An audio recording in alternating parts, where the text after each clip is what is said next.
ह्या आपला अशोक चक्र आहे आणि ह्या अशोक चक्राच्या 24 आऱ्या आहेत. तर या 24 आऱ्यांचा प्रत्येक आऱ्यांचा एक एक अर्थ आहे, तो मी तुम्हाला सांगते. आता सर्वात प्रथम आहे आशा.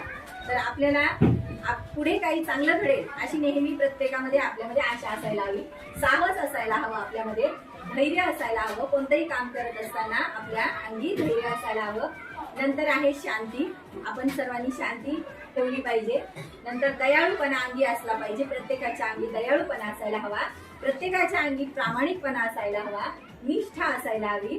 कोमलता, म्हणजे प्रत्येक ठिकाणी निष्ठुरपणा असून चालत नाही, तर कधी कधी कोमलता हा गुण सुद्धा पाहिजे. नंतर आत्मनियंत्रण, आपल्या स्वतःवर आत्मनियंत्रण असायला हवं. काही ठिकाणी आपल्याला आत्मनियंत्रण सुद्धा असायला हवं.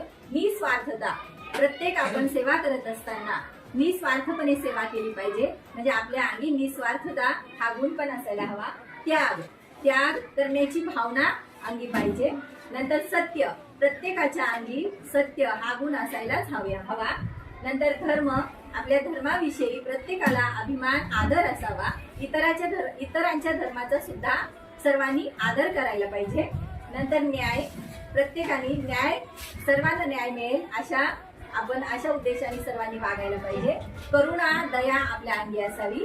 नंतरचा आहे आरीचा अर्थ आहे उदारता, म्हणजे मोठेपणा. प्रत्येकाच्या अंगी उदारता, मोठेपणा असायला हवा, संकुचितपणा नको.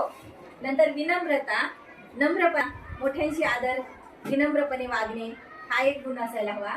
सहानुभूती, म्हणजे सहानुभूती म्हणजे काय, तर दुसऱ्याच्या ज्या भावना आहेत, भावना, वेदना, दुसऱ्याच्या ज्या काही वेदना असतील त्या आपण समजून घ्यायला पाहिजे, त्याला म्हणायचं सहानुभूती.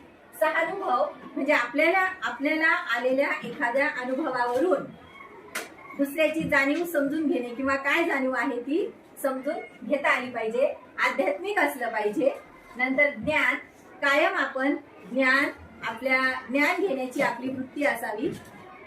सर्वोच्च नैतिकता, म्हणजे अंगी सर्वोच्च नैतिकता, त्याच्यामध्ये काय असायला पाहिजे, त्याच्यामध्ये न्याय, समता, चांगली वागणूक, प्रामाणिकपणा हे सर्व नैतिकतेमध्ये येतं.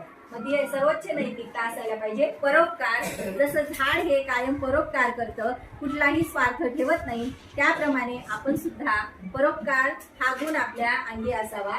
नंतर प्रेम, सर्वांशी प्रेमाने वागावं, भांडणतंटा करू नये, एकमेकांविषयी एकमेकांच्या मनामध्ये कायम प्रेम असावं. आणि आशा तुम्हाला सांगितले. तर अशा प्रकारचे हे 24 आपल्या अशोक चक्रामधल्या ह्या 24 आर्या आहेत आणि ह्या 24 आर्यांचा हा वेगवेगळा अर्थ आहे. समजला सगळ्यांना?